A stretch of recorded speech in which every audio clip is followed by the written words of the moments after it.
The negative effects social media has on perspectives by Gabrielle Sire. So social media negatively impacts people's perspective of both themselves and the world around them. Different lives and perspectives. So everyone grows up differently. No one has the exact same childhood or adult life. And people change as they grow up. They become mature as they go through different experiences, and this can affect their perspective depending on when the experiences happen. So interpretation, this is where interpretation of social media begins to differ.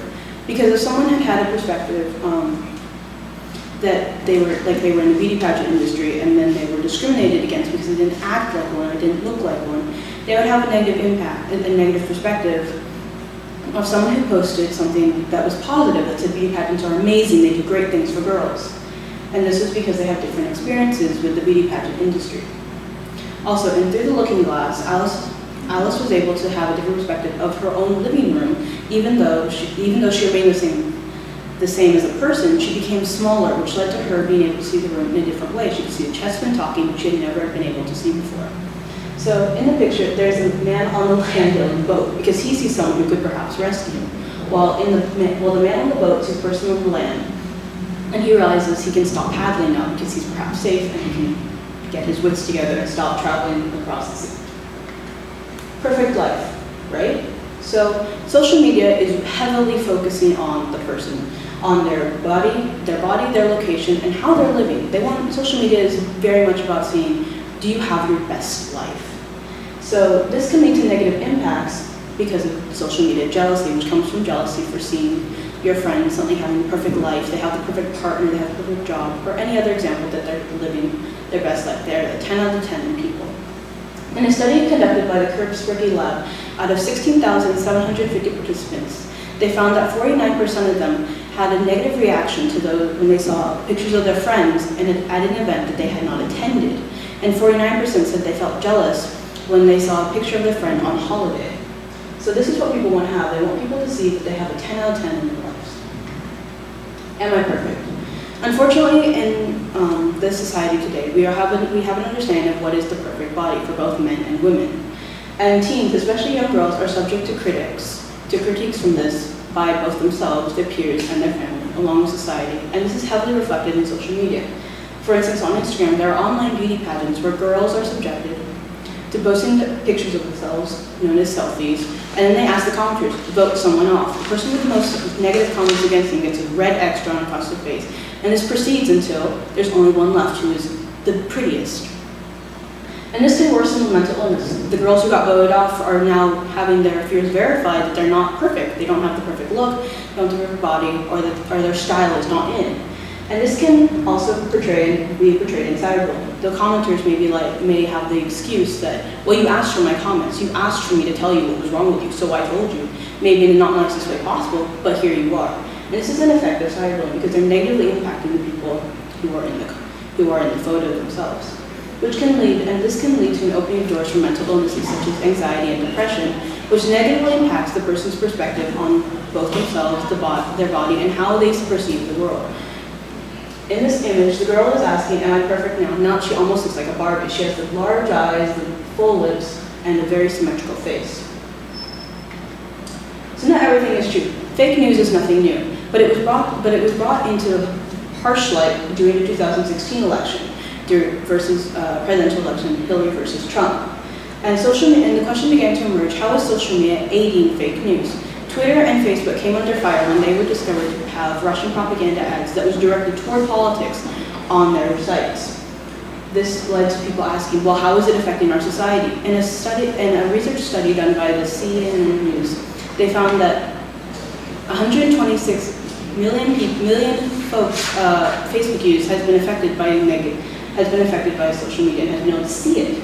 However, Snapchat has been able to remain clear because it was able to back check and fact check everything and ask the people who were in it what was actually occurring.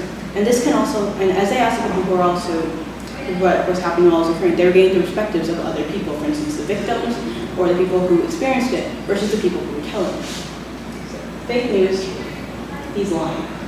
Alternative facts. Travel the earth. Social media has a wide spread across the world. Out of 1.96 billion people have access to social media across the world. So many people get it young. There are now teens and young girls, young boys, about 10 that get Instagram, social media, Facebook, even though the age limit is not that. You can lie and get out of it. That's nothing new. And social media allows for the rapid spread. It's everywhere. As I said, 1.96 billion people have access to it as they have internet access as well. And they can see everything. With the click of a button, you can suddenly spread your story that this happened, like the Pizzagate scandal happened, and people see it. And fake news is and the reason why fake news is able to travel this quickly is because it's radical, it's new. And also, and while it's created with only one person's perspective in mind, for instance, an anti-Hillary fan would spread the Pizzagate scandal in hopes of convincing others that this is who Hillary really is. This is how she can impact our country. So social media is everywhere and it spreads it around, and while it does not travel on a plane, it does travel to different areas like cities and places, and beaches and all over the world. So in conclusion, social media, while it's beneficial in many ways, has many negative aspects. It has many negative aspects in the perspective, in the fact that it can negatively affect people's perspective and around both themselves and the world around them. This can be shown through medical illnesses such as mental illness, such as depression, or even self-harm and body dysphoria that can occur because of this. It can also be a great way to spread, or a great way in other people's perspectives to spread fake news, which negatively impacts the people around them because they realize that maybe their beliefs aren't true, when in actuality they may be right and the other people are telling the lies. So these are my observations. All right, so let me ask you a couple of questions.